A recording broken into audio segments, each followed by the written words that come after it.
Coucou, alors je suis la fille du coup qui a fait la vidéo sur le fait qu'elle portait plus de soutien-gorge depuis 2 ans. Déjà, merci énormément pour vos retours, pour les filles qui m'ont dit que ça les avait aidées, etc., etc., et qui m'en parlent sur Insta ou des choses comme ça. Après, j'avais dit que c'était que pour 3 personnes, effectivement, il y a 4 millions de vues. Donc, au niveau des commentaires, j'ai pas pu répondre à tout le monde, même si j'ai fait du mieux que je pouvais. Alors, j'ai mis un commentaire épinglé en disant allez me poser vos questions sur la dernière vidéo que j'ai faite ou sur celle-là, comme ça il y aura moins de monde, donc je pourrai vous répondre. Après, évidemment, les personnes, les hommes qui sont allés créer des faux comptes sur Instagram en mode c'est des filles pour que je leur envoie des photos de mes seins, le nombre de commentaires que j'ai reçus, genre en mode ah, montre-moi une photo pour voir. Il y a des gens, ils sont allés vraiment super loin.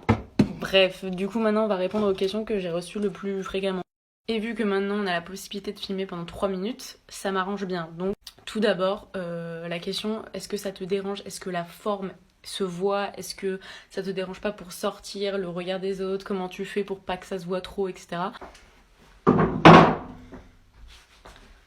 Voilà, forcément, je m'habille très large.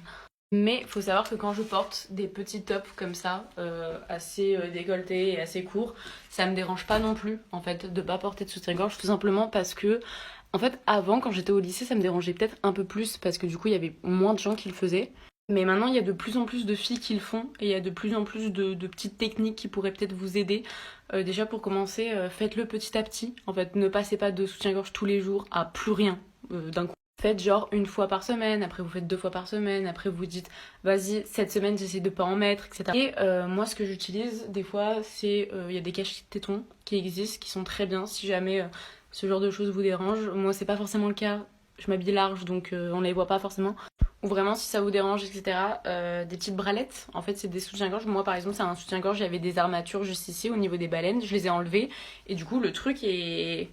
Vous voyez, y a rien qui me serre en fait. Il y a rien qui va me faire mal et qui va aller. Juste, ça me maintient. C'est-à-dire que pour marcher ou quoi. Bon, maintenant, moi, justement, vu que ça fait 2 ans, j'en mets plus, ça me fait pas mal. Même quand je cours, etc., ça me fait pas mal. Mais au début, surtout pour les fortes poitrines, ça peut faire mal. Parce que d'un coup, on n'est plus tenu, donc ça se détend et ça fait mal.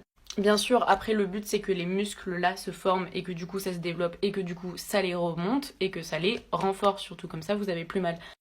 Je le répète, bien sûr, c'est mon expérience, c'est ce que j'ai vécu, mais chaque corps est différent. Donc ce qui est arrivé pour moi ne peut peut-être pas arriver pour vous, mais en tout cas dans les commentaires de ma vidéo, on est beaucoup à avoir vu les mêmes changements, donc c'est cool. Et j'ai vu plein de témoignages de filles avec des grosses poitrines, ça fonctionnait aussi, ça les a libérées, ça va mieux, et maintenant elles se sentent plus obligées de toujours porter un soutif, tu vois. Donc